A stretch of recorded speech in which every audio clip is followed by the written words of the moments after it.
You know, nobody can question your right to own a gun. It's in the Constitution of the United States. There's a lot of talk now because of these recent shootings by crazy people of the schools and things of that nature. That's caused an awful lot of uproar. But it's not the guns that's killing them, it's the people behind them. The fact that they can get their hands on a gun is one of the problems. And of course, these people are pretty clever at doing that. I think that the regulation in the Constitution that says that you can own a gun doesn't say anything about the storage or transportation of that gun, and that may be the problem. So I decided the other day to create my version of a gun law, and I'd like to see what you think about it. Maybe a little out in left field, I don't know. A lot of the things I do are out in left field, but I enjoy it, and I hope you do. So, what I wanted to tell you was that inasmuch as the gun itself is your right, then I think that the government also has a right to say to you, or the gun owner, and by the way, I own 5 guns, so I'm a gun owner and I believe in it, that you have the right to do what you want to, except that there must be a certain amount of precaution in storing and transporting a gun. Now, if we could make it unprofitable for a person to carry a gun on the street without a permit, it probably would be a deterrent of some sort. The fact that you say, okay, it'll be a deterrent to those who are legally want to carry a gun.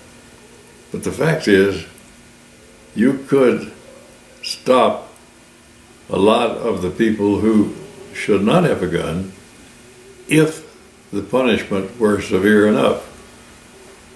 Now, I did that in this law, I think, the sample law that I created.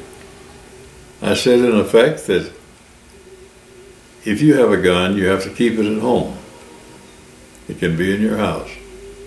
If you take it out of your house, you'll need to call a number, well-known number, sort of like 911, but not necessarily 911.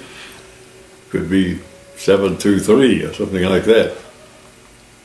And a girl would answer, and you'd say, I'm going to take my gun today out of my house to the firing range, and I'm going to fire with it for 3 or 4 hours, and I'll bring it back. She won't ask you any questions about your gun, about registration or anything else. All she'll say is, all right, sir, your number is, and she'll give you a 4-digit number, 1278. You make a note of that, put it in your pocket. She also makes a note of it that John Jones is taking this gun out and the number, and that's all.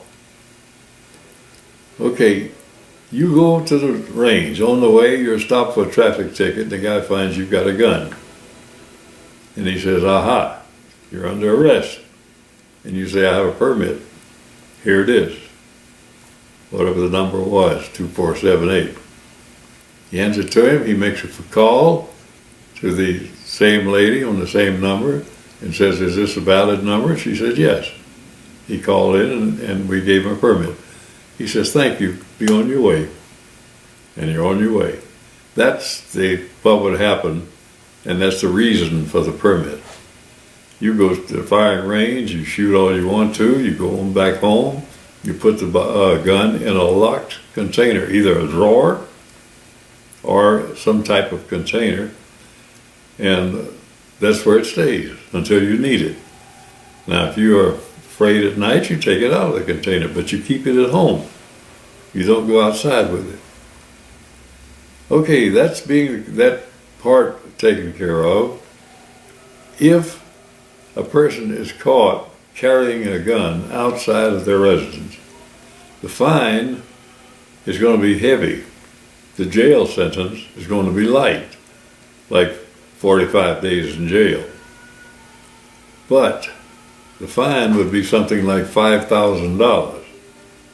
Now, with a $5,000 fine, the government or whoever arrests the person who had the illegal gun would go after everything they had. If they had a car, they'd go get the car. If they had furniture, they'd go get the furniture.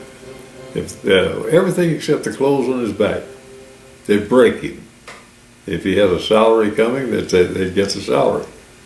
If he had a rebate of income tax, they'd take that.